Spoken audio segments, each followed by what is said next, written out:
Donc c'est parti, de quoi parle-t-on? On a 3/4 d'heure, un peu moins maintenant, pour parler de cette fameuse relation client en se posant la question un peu différemment. Oui, Maxime nous disait tout à l'heure, et je partage tout à fait, c'est l'un des piliers de l'activité, voire même de la profession d'avocat, que d'entrer en relation avec des clients qui nous confient leurs problèmes, etc. Mais il y a l'intuitu personné, la confiance, la délégation psychologique, etc. Donc forcément, on a besoin de parler de relation client, certes. Mais comme on discute tout le temps, c'est un espèce de dû ou d'évidence. La question devient, le est-ce que c'est un coût impondérable? C'est-à-dire, j'ai pas le choix, je dois en faire, et du coup, ça va me prendre du temps, donc de l'argent, donc. Ou est-ce qu'en fait, c'est une source de gain qu'on n'a peut-être pas toujours suffisamment travaillé, donc sous-estimé, alors qu'elle pourrait nous apporter beaucoup plus? Et c'est sous cet axe-là qu'on va travailler aujourd'hui. Rapidement, qui suis-je? Jean-Philippe Cornet, fondateur de Rubato, une application qui veut pouvoir rendre les avocats plus rentables et plus sereins. Et vous allez voir, je prendrai 5 minutes à la fin pour vous expliquer comment on fonctionne. J'ai été juriste, moi, je suis pas avocat, mais j'étais juriste contentieux en droit immobilier pendant plus de 10 ans, dans des cabinets d'avocats d'abord, puis des protections juridiques qui sont venues me démarcher. Et depuis qu'on a lancé le projet Rubato, on creuse en fait un sillon qui est assez peu commun. Du coup, il y a des écoles d'avocats qui nous ont validés comme formateurs pour les écoles d'avocats, directement sur ces thèmes de la rentabilité, de l'organisation, de la nouvelle relation client, etc. Premier point, et alors surtout, n'hésitez pas, il y a 2 canaux, un de chat pour poser pour réagir, un autre même qui s'appelle questions, où vous pouvez poser des questions. Que ce soit moi ou mon collaborateur Borel qui est là, on les regardera, et bien sûr qu'on y répond, soit pendant l'échange, parce que c'est un point qu'on a déjà prévu d'aborder, soit en fin d'échange, pour être sûr que tout le monde ait l'info qu'il attend. Premier temps, donc, en fait, la relation client, on parle de quoi? Parce que c'est une espèce d'évidence, on en parle tout le temps, on entend parler tout le temps, mais en vrai, ça recouvre quoi? Et pour moi, la relation client, c'est un ensemble pluridimensionnel, contrairement à ce qu'on pense. C'est pas un truc si évident que ça. Parce qu'on parle autant de relations commerciales, c'est parce qu'il y a une relation client qu'on va avoir, qu'on va faire commerce. Alors oui, par accessoire, vous vendez votre expertise, évidemment. Mais quand même, il va y avoir cette relation client qui fait que quelqu'un va avoir suffisamment confiance en vous pour être d'accord pour vous payer. Donc, il y a la relation commerciale. On a évidemment une collaboration technique. Il faut échanger et communiquer au niveau de la technique juridique pour que le dossier avance bien. Mais il y a aussi de la gestion de projet. Qui fait quoi, dans quel ordre, à quelle date. C'est aussi une relation financière. Je ne parle pas de commerce, je parle de finance. Et que ça représente quoi dans les finances de l'un, ça représente quoi dans les finances de l'autre. Et là, du coup, pour moi, il y a 3 étapes qu'on va aborder ce soir pour redéfinir sa relation client. On va commencer par mettre des mots sur ce que moi j'appelle la grande incompréhension. Pourquoi la relation client, avocat-client n'est pas si évidente que ça. Deuxième point, on va se faire du bien, la grande réconciliation. Qu'est-ce qu'on peut faire pour que ce soit bien plus serein quand on parle de relation avocat-client. Et troisième temps, comment est-ce qu'on met ça en place et qu'on le déploie? Je ferai juste un point après sur comment Rubato y a répondu. C'est une façon d'y répondre, mais comment est-ce que nous, on a réussi à répondre à ça? S'il n'y a pas de questions, je commence. Si peut-être, alors je vois que dans le chat, il y a une question. Mustapha, je pense que la relation client est très importante pour le cabinet. Ah oui, c'est votre réponse de tout à l'heure, merci. Peut-être qu'il faut ajouter un autre point, la confiance. Ah, alors pour moi, c'est pas directement la relation client naîtra de la confiance. Mais la confiance va naître parce que la somme de la relation commerciale, la collaboration technique, la gestion de projet et la relation client se déroule bien. Donc il y a un transfert de confiance a priori. Il y a un adage qui dit que la confiance, ça se gagne, elle n'est pas innée. Soit, donc la confiance, il faut la mettre en place au départ, mais on va devoir la mettre en place sur ces 4 aspects. On peut avoir une très bonne relation commerciale, grande confiance client. Finalement, dans la collaboration technique, ça va coincer. Gestion de projet, c'est pas sûr. Et relation financière, en fait, on va arriver sur un truc déséquilibré Et j'ai pas dit que c'était le client qui allait être déséquilibré, c'est peut-être l'avocat qui va avoir passé tellement de temps en relation client sur ce dossier-là, qu'en fait, dans l'équilibre financier qui est porté par la relation client, il y aura un déséquilibre. Alors que pourtant, à la base, tout le monde partait sur la confiance. Donc la confiance, c'est presque le socle psychologique et humain de la relation qui va permettre que l'un soit prestataire et l'autre soit client. Mais quand on parle de relation client, on est déjà presque dans une relation d'affaires, en tout cas prestation de service client. Et là, du coup, la confiance va se traduire dans différents points de vue, à différentes strates, et c'est pour ça que je parlais de pluridimensionnalité. Euh, Premier temps, donc, la grande incompréhension. La relation client, est-ce vraiment un coût impondérable?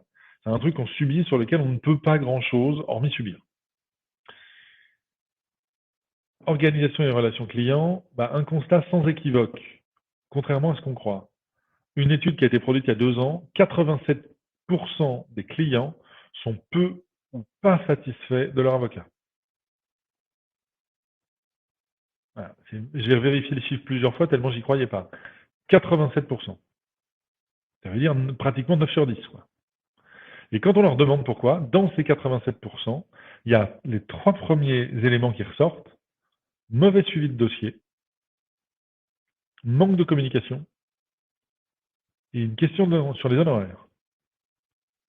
Avec ça, on fait quand même 80% dès 87% mécontents. Donc, si on règle ces questions-là, on a quand même une grosse évolution dans la relation client. Je suis reparti de là, l'image d'Épinal que j'ai entendue quand j'étais dans les cabinets, dans les protections juridiques, ce qu'on veut. Il n'y a qu'une partie visible du travail de l'avocat, c'est pour ça qu'il y a une distorsion au niveau de la compréhension, la relation client, l'équilibre entre le prestataire et son client, etc. etc. C'est vrai, mais est-ce inné ou acquis? Grossièrement, c'est une rencontre qui n'est pas si évidente. Et moi, j'aime bien poser une question, et c'est pour ça que là, j'aimerais bien avoir vos réponses. Donc, n'hésitez pas à monter sur scène si vous pouvez, ou à interagir via le chat, ou Maxime en live. En vrai, d'après vous, que comprennent vos clients de votre travail?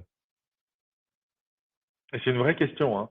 Quand j'accompagne des cabinets au déploiement de Rubato, c'est une question qu'on aborde pendant notre phase d'audit. Que comprennent vos clients de votre travail?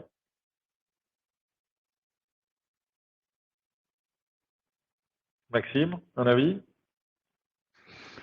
Je pense que c'est variable en fonction de la typologie du client qu'on a en face. Il y en a qui ont aucune connaissance juridique ni du monde judiciaire, par exemple, et qui n'ont aucune idée de la charge de travail que peut Exemple. impliquer, par exemple, une procédure contentieuse. Ouais, D'autres qui auront la déjà eu, multitude. moi je travaille beaucoup avec des entreprises et qui sont souvent confrontés à des problématiques contentieuses et eux savent qu'est-ce que ça implique. Oui, alors c'est ça. On va avoir, je suis d'accord avec vous, la distinction de la compréhension entre compréhension juridique et ce qui n'est pas juridique. Et après, on a un peu le fait de l'habitude. J'ai déjà eu affaire à un avocat ou pas. Du coup, j'ai pris des habitudes et des niveaux de compréhension que d'autres pour une première sollicitation d'un cabinet d'avocat n'ont pas. Je vous rejoins. Mustapha, dans le chat, dit peut-être qu'il faut ajouter, non, pardon, pas la confiance, Jean de Noël, on en a déjà parlé. J'en ai à vrai dire pas une grande idée. Il est vrai que certains clients posent en contentieux souvent les mêmes questions. Bah ouais, c'est qu'ils connaissent pas. Je veux dire, posent les mêmes questions à plusieurs reprises. Mais oui, parce qu'ils se perdent et eux, comment dire, ils se noient dans leur dossier. Pour la plupart, ils n'ont pas besoin d'un avocat régulièrement. Donc, s'ils en ont à faire 2 ou 3 fois dans leur vie, c'est déjà beaucoup. Du coup, que comprennent-ils? Ils cherchent pas à comprendre, mais à attendre des résultats. Ben ouais, c'est un peu le sujet. C'est un peu le sujet. Ça veut dire qu'ils sont pas, comme ils vous payent et que vous êtes prestataire, vous prenez le paquet avec, eux ils vous payent, donc ils attendent quelque chose. Ça veut donc bien dire qu'il y a une décharge asymétrique où on n'a pas le même niveau de connaissance. Donc, on ne va pas avoir le même niveau de compréhension. De tous les échanges qu'on a avec des avocats ou les clients finaux des avocats, ce qu'ils comprennent, pour nous, il y a 3 points. Votre promesse, c'est l'engagement que vous prenez envers eux et leur dossier. Je vais bosser, je serai présent. Certains avocats disent, on va jouer, on va faire équipe. D'autres disent, je suis votre exécutant. D'autres, et tout se tient. Mais il faut juste que ce soit aligné entre votre prestation, votre relation client et les attendus de votre client. Mais tout est bon. La promesse et l'engagement. OK. Deuxième, le suivi de dossier. C'est pas parce que c'était reproché avant, c'est qu'en fait, tout le monde connaît un suivi de dossier. Quand on achète je sais pas, sur une plateforme multimarque, sur Internet, on connaît le suivi de dossier. J'ai acheté, la commande est en préparation, elle est partie de l'entrepôt, elle est arrivée, elle est en distribution, elle est chez vous, vous avez 15 jours pour venir la chercher. Point. C'est un suivi de dossier. Basique, mais c'est un suivi de dossier. Tout le monde connaît ça. Dans toutes les entreprises, il y a des process et des suivis de dossier. Donc tout le monde est habitué à ça. Donc ça, c'est un élément, même si on l'applique à une matière juridique qu'ils ne comprennent pas, sauf exception, le suivi de dossier, ils comprennent. Parce qu'ils le vivent et ils sont eux-mêmes chefs de projet pour leur famille, leur vie, leur asso sportive, leur vie privée, dans leur vie pro, etc. Donc il y a un truc qui est connu là-dedans. Donc ça, votre gestion de dossier, ils sont capables de l'objectiver. Pareil que votre promesse ou votre engagement. Travailler pour quelqu'un d'autre, ils le font. Pareil, la communication. Attendre une communication, l'anticiper, quel canal, quel choix, quel degré de communication, etc., on en a l'habitude. Les réseaux, les mails, les appels téléphoniques, etc., on a l'habitude de communiquer. L'homme est un animal social, donc il y a de la communication. Toute la mise en place de votre communication, ça c'est compris. Mais tout ce qui est juridique, ils ne comprennent rien, ils sont ravis de ne pas s'y intéresser et de vous le décharger. Je reprends tout à fait ce que dit Mustapha, ils ne cherchent pas à comprendre, ils veulent des résultats. Décharge complète. Après ça, on a le calendrier de procédure, pareil, il ne s'y intéresse pas. Et en plus, il ne cherche pas à comprendre l'état dans lequel vous êtes, puisque comme il vous paye, vous devez d'être leur chevalier blanc. Donc vous assumez tout ce qui va avec. Puis quand même, vu ce qu'on vous paye, bon, voilà, et les gros poncifs de la profession qui ressortent. Donc c'est pas si évident que ça de se dire en fait, que comprennent-ils de ce que je raconte, de ce que je fais? Voilà, ils comprennent très bien une partie, ils comprennent pas du tout l'autre. Et après ça, la cohérence de la facturation. On a poussé quelques études dessus. C'est pas le volume de facturation qui pose problème la plupart du temps. C'est la cohérence entre ce qui m'était annoncé et ce qui est fait à la fin et ce que ça représente. Donc comment j'arrive à comprendre qu'on arrive à ce montant de facturation. Deuxième point de la grande incompréhension pour moi, c'est que les enjeux sont très éloignés. Côté client, et on a commencé à le dire, c'est le dossier de l'année ou le dossier de leur vie. Donc, ils dorment avec, ils mangent avec, ils vivent avec, ils ne pensent qu'à ça. C'est une espèce de tâche de fond qui traîne tout le temps. C'est une délégation technique et psychologique. Le droit, je ne veux pas en faire. Et psychologiquement, il doit me servir, donc il doit faire mieux que moi, il doit me comprendre. Sauf que s'il n'explique pas, ou si vous n'avez pas le même champ lexical ou degré de compréhension, les ellipses ne vont pas vous simplifier la vie. Donc il y a bien un côté communicationnel et transfert psychologique où ils attendent, comme le disait Mustapha, des résultats, c'est-à-dire qu'ils attendent mieux en vous payant que s'ils l'avaient fait eux-mêmes, dans les cas où ils ont le droit de le faire eux-mêmes. Mais de toute façon, il y a un transfert. Et ils craignent le budget. Ça, c'est évident. Dans les grands poncifs de la profession, j'arrive pas à comprendre ces gens-là, ils parlent un langage que je crois comprendre et en fait qui est jamais le bon, et je ne sais pas combien ça va me coûter. Donc c'est une espèce d'anticipation craintive. Après ça, côté avocat, on a un autre sujet. C'est un dossier parmi d'autres, contrairement à le dossier de ma vie. C'est une expertise juridique à réussir, c'est-à-dire qu'on ne peut pas faire d'ânerie, sinon on va engager sa responsabilité. Et c'est une relation client qui est assimilée à du temps impératif à investir. Donc c'est pas un budget, vous le budget se traduit en temps. Si je passe 2 heures à répondre à toutes ces questions, c'est 2 heures de facturation que je ne mettrai pas sur un autre dossier. Donc on n'est pas du tout sur la même chose. Vous, c'est un parmi d'autres, c'est normal, c'est la prestation de service d'un expert qui ne fait que ça toute la journée. Les autres, c'est une phase critique de leur année ou de leur vie. Du coup, une fois qu'on a posé ça, qui paraît assez évident, mais quand même, c'est pluridimensionnel. C'est pas si évident que ça de parler à son client et on n'a pas les mêmes postures de départ. Comment on peut le réconcilier en se disant que si c'est un gain sous-estimé, bah, autant bien l'exploiter. Donc, il faut se réconcilier avec cette notion de relation client. Et dans le chat, Mustapha, c'est toujours le cas, même quand il s'agit d'un dossier à faible enjeu, c'est une question de principe. Alors, il y a beaucoup de questions de principe qui se règlent avec un chèque. Donc ça, j'y crois moyen, enfin, c'est une partie des cas. Il n'empêche que la délégation, le principe de délégation sera toujours le même. C'est toujours les 3-4 mêmes critères. Le réglage de ces 3-4 critères va changer de l'un à l'autre. On a des gens qui veulent trouver une solution, donc la question de principe a moins d'importance que de sortir de là avec un accord acceptable pour tous. Il y a ceux qui veulent avoir raison, donc dans ce cas-là, on est un peu dans la question de principe. Seul le juge va pouvoir dire qui a raison, puisqu'il y a un texte, tout le monde est arc-bouté sur sa position, qui tranche, bah, le seul qui a le pouvoir de le faire, c'est la juridiction, donc on se retrouve au juge.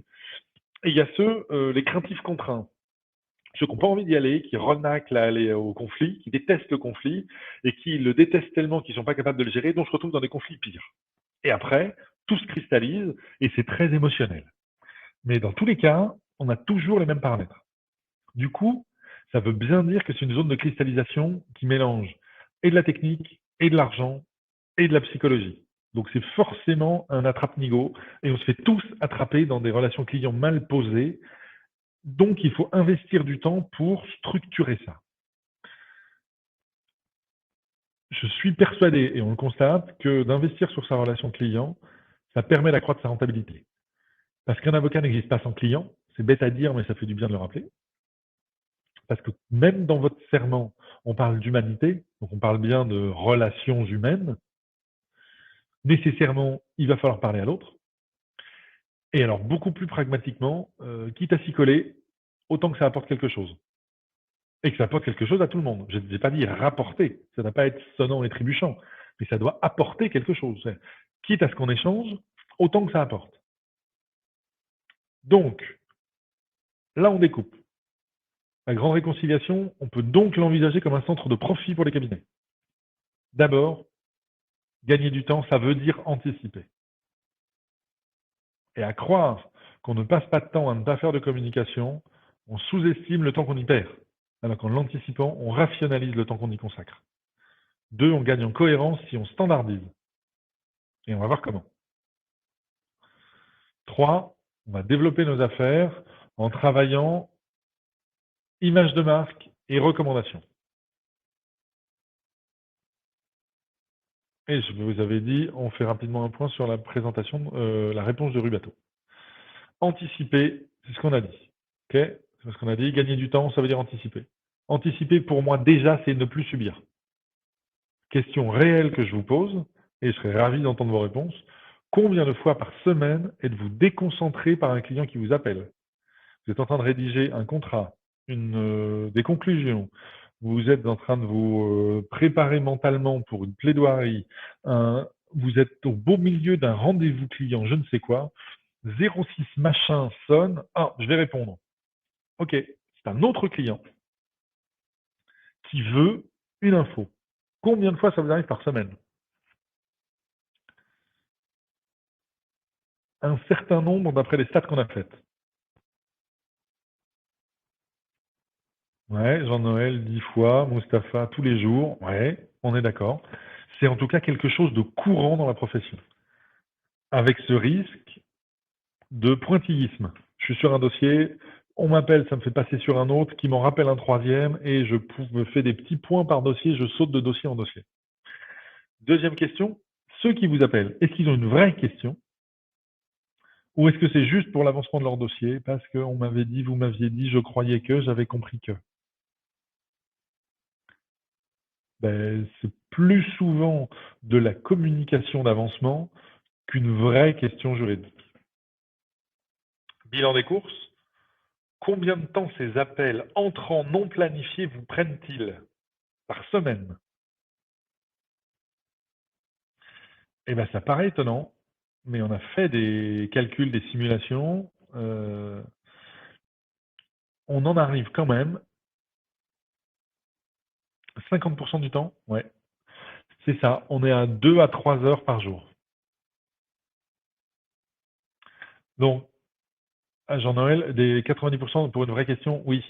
Euh, qui porte sur un autre problème juridique. Ben, c'est ça. C'est-à-dire que il y a deux options. Soit c'est juste de l'avancement de dossier, soit c'est une question, on a amené une autre. Et du coup, je vais vous la poser par téléphone. Comme vous avez répondu du tac au tac, bizarrement, vous êtes pris dans une espèce de consultation improvisée à un moment où en fait vous étiez concentré sur autre chose. Donc, combien de temps ça vous prend? Chaque intervention comme ça, c'est en moyenne 40 minutes. Le temps de décrocher, de faire une politesse, voir, j'avais pas enregistré son numéro de téléphone, il faut que j'identifie qui c'est. Donc il me parle, du coup son dossier, ouh là là, qu'est-ce qu'on avait dit, qu'est-ce qu'on avait dit. Alors j'ai grossièrement l'idée du dossier, mais alors dans le détail, on en était où, on avait dit quoi, machin, on était, hop là, je vais retourner voir dans mon logiciel métier, ou dans mes dossiers, ou nos derniers mails, enfin, rien que de le dire, c'est fatigant. Après, il faut que j'arrive à peu près à lui répondre, ou à brosser le truc, ou à m'identifier si je peux lui répondre, ou s'il faut qu'on cale un rendez-vous. Eh ouais, sauf qu'avant je faisais autre chose. Donc, reconcentration sur le temps qu'on a perdu. En moyenne, on est à 40, 40 à 40, on oscille entre 40 et 45 minutes. D'où, bah voilà, ce que vous dites, Jean-Noël, c'est perte de temps, ma part de perte de temps, c'est à 3,5 jours sur 6. Vous bossez 6 jours par semaine déjà, hein, pour arriver à ce résultat-là. Et donc, vous facturez au mieux 30% de votre temps de travail. Bah oui. Ça me surprend pas du tout. Le taux de facturation moyen des avocats en France, c'est 1,9 heures sur 8. On facture 1,9 sur 8 heures de travail. Donc elle est à 1,4. Même par virgule sur 8, je dis pas d'annerie, 2, 4, 2, 8, ouais. On est à 40, on est à 25%. Même pas. On est entre 20 et 25%. Donc le taux de facturation de 1 sur 3, pas étonnant. Il est améliorable, mais c'est pas du tout étonnant. Donc on le voit, et les réactions sont spontanées. Oui, on est déconcentré pour de vraies questions ou d'autres questions qui n'étaient pas prévues ou de l'avancement de dossier, et ça nous prend un temps monstre. Bon. Deuxième sujet, enfin pour moi, 3 bonnes pratiques là-dedans. Annoncez votre modèle de communication. Dans votre convention d'honoraires ou lors de votre premier rendez-vous ou dans votre lettre de mission, expliquez comment vous communiquez. Et on va en reparler après. Expliquez votre modèle de communication. Les interactions qu'on aura, cher client, ça va se passer comme ci, comme ci, comme ça. Et peu importe votre modèle, tant que vous êtes confortable avec et que ça permet d'avoir le bon niveau d'échange pour avancer comme vous le voulez. Deuxième point, planifiez vos temps d'échange et regroupez les questions. On a un rendez-vous dans 15 jours. Je vous laisse m'envoyer par mail l'ensemble de vos questions. On y répondra ensemble lors de notre échange. Et comme ça, on arrête ce qu'on disait tout à l'heure, des vraies questions juridiques annexes qui me tombent dessus à l'improviste alors que je suis face à un autre client ou au milieu de mes conclusions. On planifie les points d'échange clients et pas de l'un pour l'autre. On les planifie pendant tout le temps de la procédure ou pendant tout le temps de l'opération pour se dire qu'après ça, on fera un point, avant ça, on fera un point, après ça, on fera un point. Et on les cale. Et comme ça, on sait que de l'un à l'autre, on change de canal ou il n'y a pas le même besoin de réactivité. Troisième point, un mail à chaque événement avancé. Alors, le petit mail, comme je vous le disais tout à l'heure, la commande sur une plateforme en ligne, c'est bien sorti de l'entrepôt, c'est bien arrivé chez votre livreur, c'est bien distribué. Pareil, j'ai bien déposé les pièces, j'ai bien avancé sur, c'est bien fait pour, je vous confirme la prochaine date qui sera le ta. C'est des mails de 3 lignes, mais qui font que votre client ne dort pas sur un est-ce que ça avance bien, j'en suis où, mais constate, suivi de dossier, ça il comprend, que le dossier est bien suivi. Donc il peut continuer à déléguer tout ce qu'il a à déléguer en se basant sur la confiance vers son avocat. Deuxième point, standardiser. Même type de question, combien de fois par semaine vous écrivez le même mail? Cher client, on risque de refaire une coquille, une faute de frappe ou un truc, alors que c'est toujours le même mail. Y a-t-il une telle plus-value de fond qu'il mérite, un temps ce serait mieux qu'une temps, un temps de création rédactionnelle? Est-ce qu'il y a vraiment un passage d'info tellement important qu'à chaque fois il faut que je réinvente ma formule de politesse? Je suis pas sûr. Et pareil, combien de temps vous prennent ces rédactions? C'est compté à 20 minutes. Ok? Standardiser pour nous, ça veut dire être plus lisible pour le client. Vous savez, vous avez automatisé le mail d'envoi de pièces. Ben ouais, C'est l'un des mails fondamentaux. Par type de dossier, je sais de quelle liste de pièces j'ai besoin. Il est standard, c'est toujours pareil. Je sais que la liste est complète et exhaustive. Je peux envoyer mon mail, j'ai juste à changer le nom, l'adresse mail et ça part, bien sûr. Et le mail de vous faites du contentieux d'après ce que vous disiez tout à l'heure. J'ai bien déposé au greffe, j'ai reçu le calendrier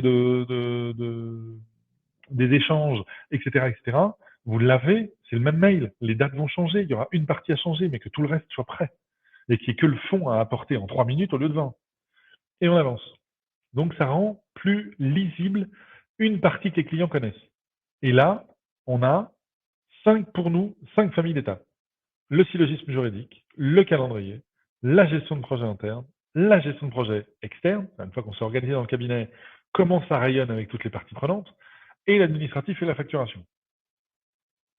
Si tout ça est bien coordonné et qu'on a mis au milieu de ça la bonne communication avec le client, syllogisme, il va me falloir du temps pour étudier vos pièces. Calendrier, on saura à quel moment et comment va se dérouler la procédure ou l'opération. Ça dépend juste si c'est les greffes ou si on le négocie avec les parties prenantes. Gestion de projet interne, nous, dans le cabinet, on va s'organiser comme ça. On le lit ou on ne le lit pas. On choisit à quel degré de communication on veut interagir.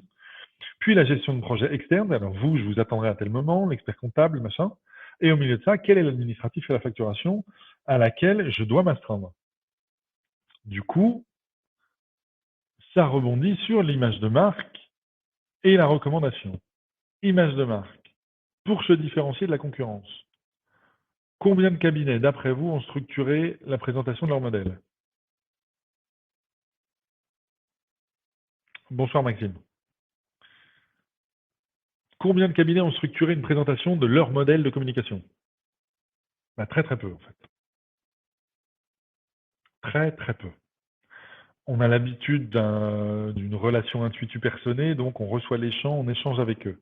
Mais la présentation du mode, du process de fonctionnement du cabinet, c'est quelque chose de très peu répandu. Et je ne parle pas d'une présentation commerciale, je parle d'expliquer, c'est ma casquette chef de projet, je vais vous expliquer comment ça va se dérouler. Juridiquement parlant, oui, ça vous le faites, tous. J'aurai besoin de vos pièces, les analyser, puis ça va dépendre du calendrier et de la partie adverse. Est-ce qu'il y a des échanges qu'on va avoir? Oui, mais ma façon de bosser, c'est-à-dire le partenariat que je vous propose, sur la communication, ça, sur la facturation, tel rythme, sur le total, etc., les canaux de communication, etc. Comment est-ce qu'on structure ça? Il n'y en a pas beaucoup qui l'ont fait.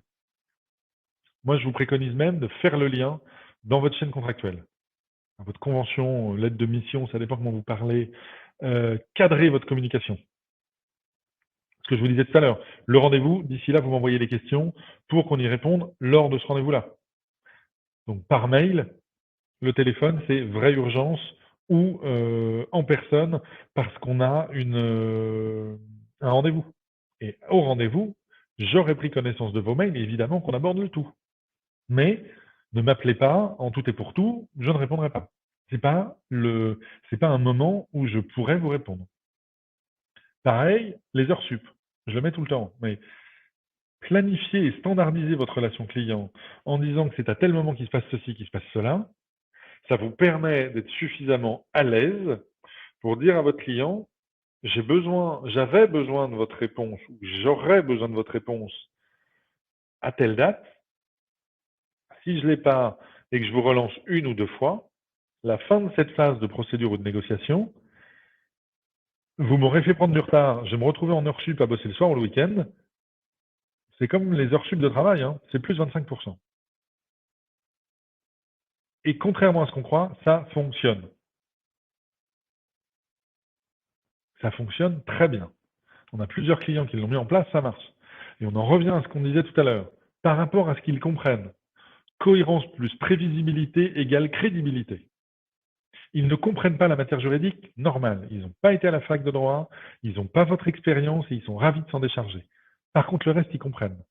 Donc, la cohérence entre ce qui a été annoncé, ce qui se passe pendant et ce que l'on peut compter à la fin, c'est cohérent. C'était prévisible, c'est cohérent pendant tout le long, donc vous gagnez en crédibilité juridique pour tout ce qui n'est pas juridique, aussi étonnant et contre-intuitif que ce soit. Dernier point, et on revient sur les postulats de départ, la recommandation. Pour avoir plus de dossiers, pourquoi ne pas prévoir une recommandation à la fin de chaque dossier? Il y a plein de façons de le faire. Lors d'un dernier point client, on en profite. Satisfaction client. Qu'est-ce qui vous a plu, pas plu? Qu'est-ce que je pourrais optimiser dans ma relation client, dans le droit? De toute façon, il n'y connaît pas grand-chose, donc il ne viendra pas vous dire vous auriez pu mieux argumenter sur le paragraphe 2, alinéa 4 de votre argumentaire. C'est pas son sujet, donc il ne viendra jamais sur ça. Par contre, la question peut tout à fait venir sur dans les relations clients, dans la façon dont on a vécu le dossier ensemble, qu'est-ce que je peux améliorer? Ça, oui. Et du coup, la majorité seront étonnés et satisfaits qu'un avocat, quand même, de tout ce fantasme qu'il s'en fait, tombe de son piédestal et soit capable de se remettre en question, ce qui n'est malheureusement pas l'image de la profession. Donc un avocat qui va jusqu'à demander une recommandation à la fin, état de satisfaction puis recommandation, ça marche. Pensez à vos consoeurs et confrères. Beaucoup de dossiers arrivent par des confrères ou des consoeurs.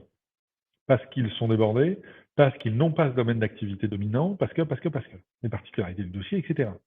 Ça vaut donc le coup aussi de présenter les particularités de sa façon de bosser à ses confrères et consoeurs, pour qu'ils sachent, en confiance, vous déléguer des dossiers. Choisissez votre canal pour la recommandation. Par téléphone, ça paraît évident? Oui, mais il faut avoir structuré ces questions avant. Ce n'est pas juste un échange comme ça. Il faut avoir des points d'étape. Pareil, si c'est structuré, c'est prévisible, c'est cohérent, donc ça rend crédible. Et après, exécutez-le. Ça peut être par mail. Feront-ils l'effort de vous répondre? On verra. Il y a plein de solutions de création de questionnaires en ligne. Vous leur envoyez le questionnaire, ils le remplissent, ils vous l'envoient. Vous le faites tous dans votre vie privée, ou en tout cas, vous avez tous été sollicités à le faire dans votre vie privée. Donc ça marche. Mise en œuvre, c'est l'intro de la façon dont nous, on y a répondu.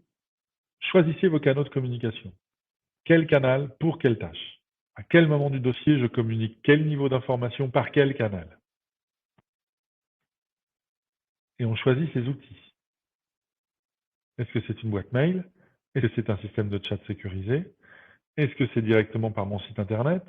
Est-ce que c'est un téléphone? Dans ce cas-là, est-ce que je prends une ligne téléphonique professionnelle pour ne pas mélanger trop ma vie pro, ma vie perso? Est-ce que je choisis mes outils de communication? Est-ce que c'est une newsletter? Est-ce que ce sont des mail types? Est-ce que ce sont des formulaires avec des questionnaires comme je vous évoquais tout à l'heure, etc. Il y a plein d'outils, plein de choses qui existent. Une chose est sûre, pour la standardisation, la seule réponse qui existe aujourd'hui, c'est celle de Rubato. J'aime beaucoup ce que font les logiciels de cabinet, pas le sujet. Il y a une brique qui me manquait quand je bossais en cabinet ou quand je bossais en protection juridique. C'est toujours la même. C'est comment est-ce qu'on peut planifier sa charge et anticiper les étapes que je vais devoir respecter pour que mon dossier avance bien et suivre le rythme, puisqu'aucun de mes dossiers n'a commencé en même temps et qu'ils ont tous leurs petites particularités, même s'ils se ressemblent. Grossièrement, c'est faire autre chose autrement. Tous les dossiers passent par les mêmes étapes, à peu près au même rythme. Donc, pourquoi n'a-t-on pas des modèles de façon de suivre nos dossiers, par type de dossier, en incluant notre relation client et notre promesse client dans notre façon de faire, donc dans notre rythme, dans le nombre d'interactions et dans notre organisation interne ou externe. Ce qu'on a constaté, c'est qu'on peut appliquer les principes du pilotage industriel, faire standardiser 80% et garder 20% de personnalisation pour ce dossier, ce client. Encore une fois, on cherche la satisfaction client. Rentabilité, ça c'est la standardisation. Satisfaction client, c'est la personnalisation.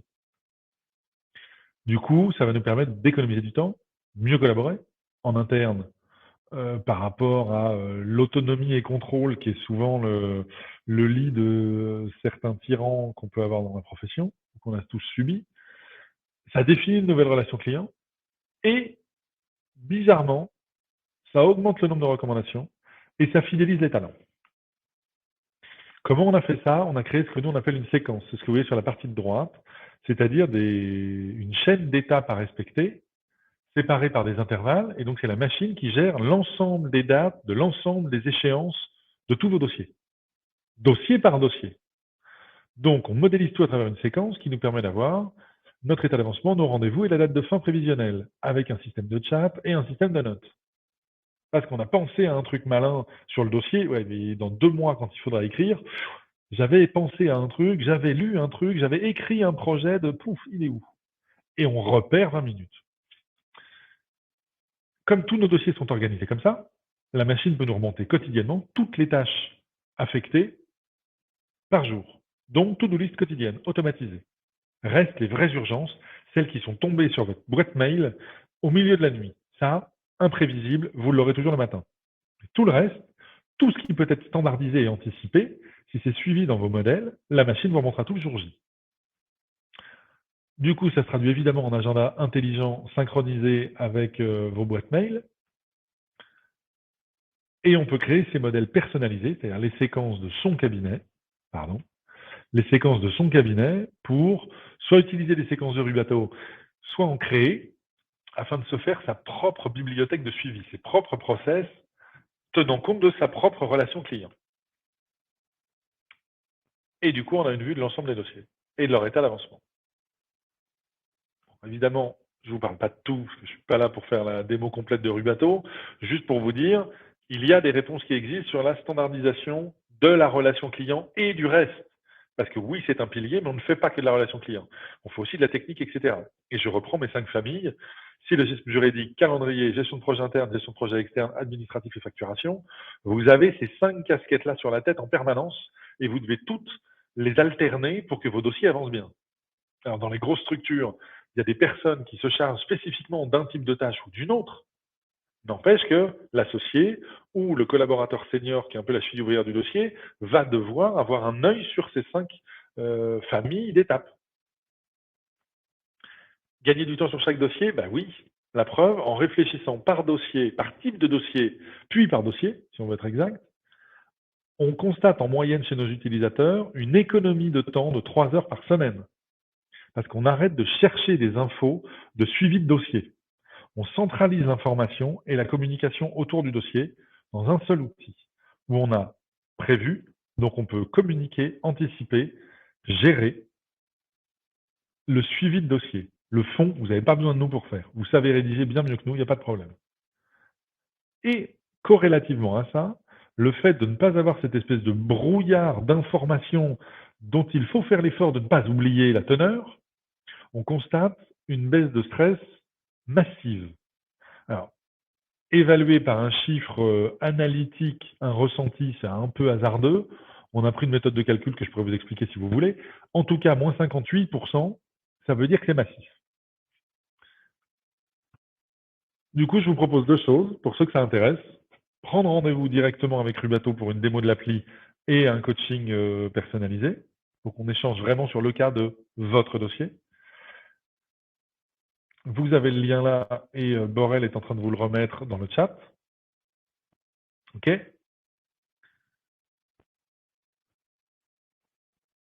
Deuxième élément, vous pouvez nous retrouver sur les réseaux. Alors, notre site internet, évidemment. LinkedIn, où on a une page qu'on abonde régulièrement. En ce moment, par exemple, il y a des trucs et astuces tous les jours, hyper pragmatiques, pour un calendrier de l'Avent.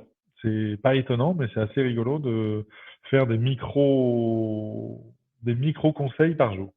Et on a une chaîne YouTube sur laquelle on retrouve l'ensemble des webinars que l'on a et qui ne sont pas que liés à la relation client, mais à la facturation, à la productivité, à s'organiser avant de partir en vacances, etc. Dernier point que je voulais partager avec vous, c'est calé. Le prochain webinar qu'on jouera, ce sera le 11 janvier. Et le thème, la formulation changera peut-être, mais le thème, c'est comment aborder la relation d'avocat, le cabinet d'avocat, comme une entreprise à fort potentiel économique. Comment, en faisant aussi bien son boulot, on peut se dire que c'est une entreprise qui est rentable autant qu'une expertise que l'on met au service des autres. C'est ça, c'est la formulation que l'on a pour l'instant, le potentiel sous-estimé des cabinets d'avocats en tant qu'entreprise, posture, etc.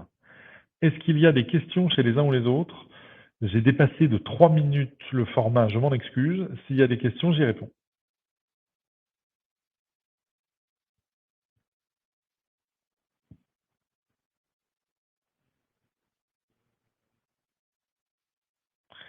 Et oui, Borel me fait une réflexion en off et il a raison. Demain, de toute façon, vous recevez un mail avec le replay du webinaire. Samuel, merci beaucoup en tout cas pour votre présentation. Mais je vous en prie, j'espère que ça aura conforté vos partis pris ou que ça aura soulevé des questions qui vont mériter réflexion pour l'évolution de votre relation client. Moustapha, le cabinet d'entreprise n'est qu'une entreprise. Ce n'est qu'une entreprise, oui, c'est une entreprise particulière, oui, avec ses tenants, enfin avec des particularités qui méritent d'être précisées, justement. Bonne soirée Charlotte. Eh bien, tant mieux Moustapha si c'était intéressant, si ça vous a fait avancer sur toutes ces réflexions-là qui sont un pan indispensable de la relation d'entreprise, absolument. Je vous souhaite une bonne soirée à tous et j'espère à très bientôt.